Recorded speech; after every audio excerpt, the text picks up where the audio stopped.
A very warm welcome to this lecture on the subject of wavelets and multirate digital signal processing.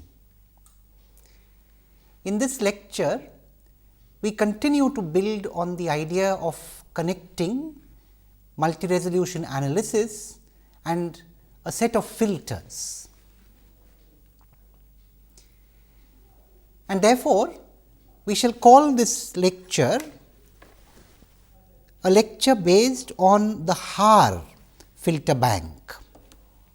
Haar, if you recall, is the multi-resolution analysis that we are discussing, and we have talked about filter banks earlier, a collection of filters with certain mutual and individual characteristics, either with a common input or a common point of output summation. So, we are going to build up the connection between the Haar multi-resolution analysis and filter banks as we understand them in the discrete domain. Now, towards that objective, let us go back to the example we brought up last time. Now, I shall highlight before you the example once again. So, let me reiterate the example. So, we consider a function y t belonging to V1 as understood in the Haar multi-resolution analysis. And remember the function V1 that we were talking about yesterday. We said on the real axis, we would of course in principle define it over every half interval, but then we can be content with looking at a segment of this real axis between -1 and 3, and we will do exactly that. So, we have this segment between -1 and 3, and the values in the successive half intervals here, starting from the half interval immediately next to -1,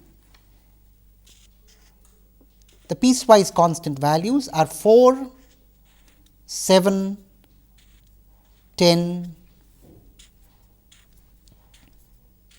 16,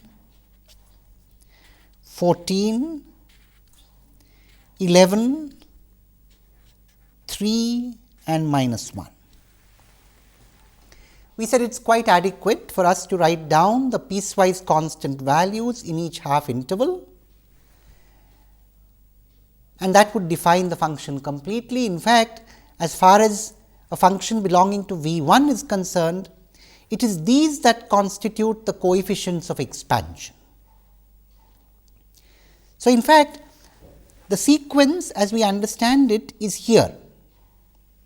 For example, y at the sequence corresponding to this would have y at -2 equal to 4, y at -1 equal to 7 and so on.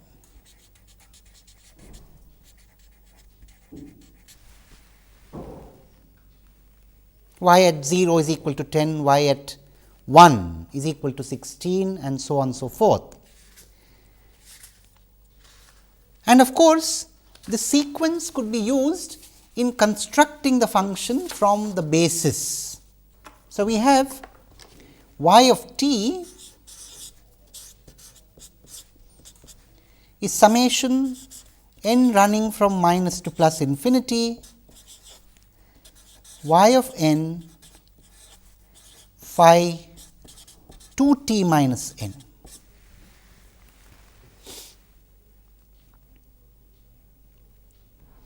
Recall that phi of 2 t minus n look like this.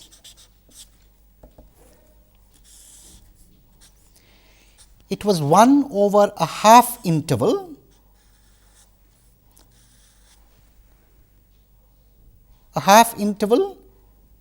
defined by n by 2 to n plus 1 by 2.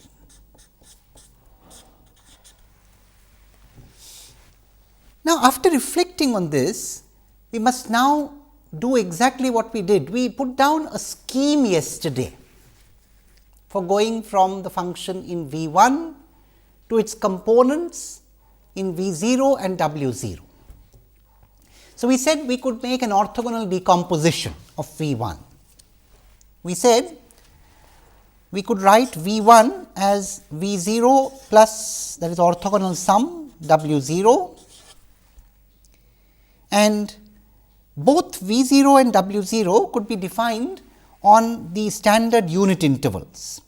So, for example, for this particular function that we have here, let us put down explicitly the projection on V0 and W0.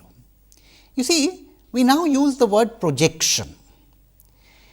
We have made an orthogonal decomposition of V1, the space V1 into the spaces V0 and W0, and we have explained the meaning of V0 and W0 yesterday. We have also talked about their bases. We have also shown how to make this decomposition in each standard unit interval. So, for example, if we go back to this function which we were discussing a couple of minutes before, what we would now need to do is to take each standard unit interval. So, for example, the interval -1 to 0, and then the interval 0 to 1, 1 to 2, 2 to 3, and in each of them we need to put down how the projection on V0 would look and how the projection on W0 would look. And recall, for example, if you consider the interval from -1 to 0, the projection on V0 would be piecewise constant on that interval and would take the value given by the average of 4 and 7, namely 4 plus 7 by 2. On the other hand, the projection on W0 would be given by a multiple of the Haar wavelet located between -1 and 0 and with a coefficient a coefficient 4 minus 7 by 2 associated with it. So, let us proceed to put down these two projections.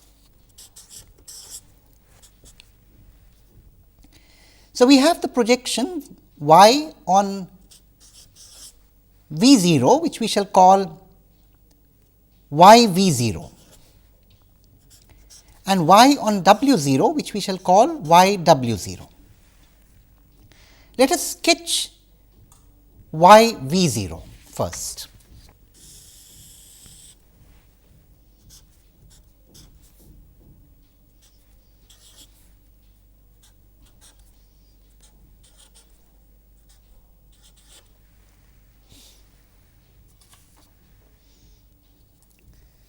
So, let me keep this for reference on top. Now, between -1 and 0, as we see, the projection would be 4 plus 7 by 2. Between 0 and 1, the projection would be 10 plus 16 by 2. So, let us put down the values. I will keep this for reference on top and put down the values here. So, 4 plus 7 by 2, that is 11 by 2 here. 10 plus 16 by 2, that is 13. Between 1 and 2, it is going to be 14 plus 11 by 2, that is 25 by 2. And between 2 and 3, it is going to be 3 plus -1 by 2, that is 2 by 2, and that is 1. This is how the projection on V0 would look. Y projected on V0 as a function of t, piecewise constant on the unit intervals, and these are the piecewise constant values. Now, of course, I am not actually drawing the function here, it is easy to visualize the piecewise constant values. But let me now go to the projection on W0. So, I shall once again use this as a reference here, and I will put down the values. This time I will explicitly indicate that we are using this basis. So, I have -1, 0, 1, 2, 3, and I am using a basis. So, between minus 1 and 0, I am going to use a proper translate of psi t with a height given by 4 minus 7 by 2. So, this height is going to be 3 by 2, of course, with a negative sign. Between 0 and 1, it is again going to have a negative sign, and the height is going to be 10 minus 16 by 2, that is 6 by 2. So, of course, I am not drawing this to scale, I am just drawing it to be indicative. This height would be 3. Here between 1 and 2, you would have 14 minus 11 by 2, that is 3 by 2, but with a positive sign. So, you would have a multiple of psi t placed in this unit interval with a height of 3 by 2. And finally, in the interval between 2 and 3, you have a height of 1 and a positive multiple of psi t placed.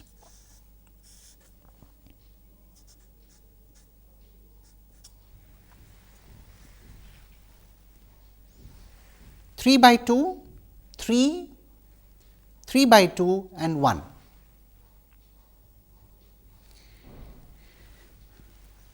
So, this is the projection of y on the space W 0 as a function of t. Simple. Now, we can also write down the sequences. So, in fact, we should do that. If we go back to this projection, so now what we must do is to construct the sequences which describe these projections. And in fact, by constructing these sequences, we will also understand how the two discrete filters that we talked about in the previous lecture work. So, let us go back to this function, the projection on V 0. How would the sequence here look? The sequence would be this: 13, 25 by 2, 1, 11 by 2, 13 marked at 0. This is the sequence. And similarly, we can put down a sequence corresponding to the projection on W 0. So, the sequence here would be, well, remember, this is minus 3 by 2 at minus 1, minus 3 at 0 and so on. So, minus 3 by 2, plus 3 by 2 and plus 1 with the minus 3 put at the point 0. That is the sequence. Now, we have also seen the filters that correspond to this. So, yesterday we noted that if we put down the sequence y n, let us now put it down in the language of discrete time processing. So, if you have the sequence y n, sequence corresponding to y t,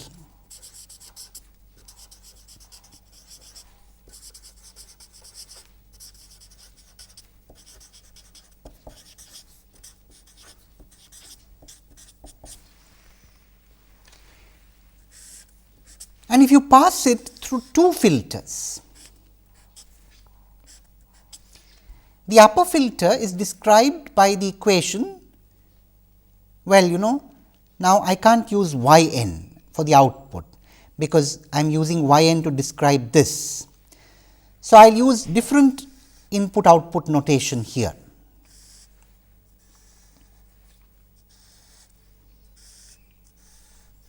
I will say in these two discrete time filters, A is the input and B is the output.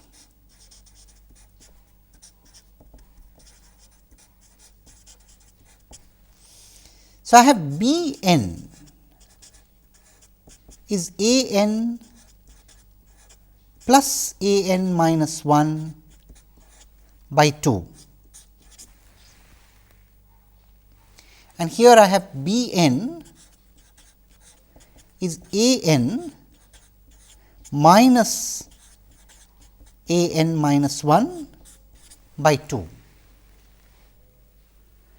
And then I have a decimation operation, as I talked about yesterday, a down arrow followed by 2.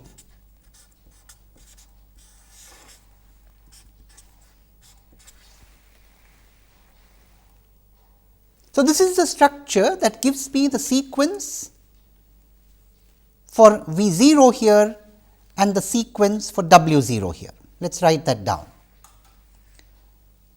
The y V 0 sequence there and the y W 0 sequence here. In fact, what we should do is to describe these filters in terms of their system functions, rather than describe them in the time domain as we are doing here.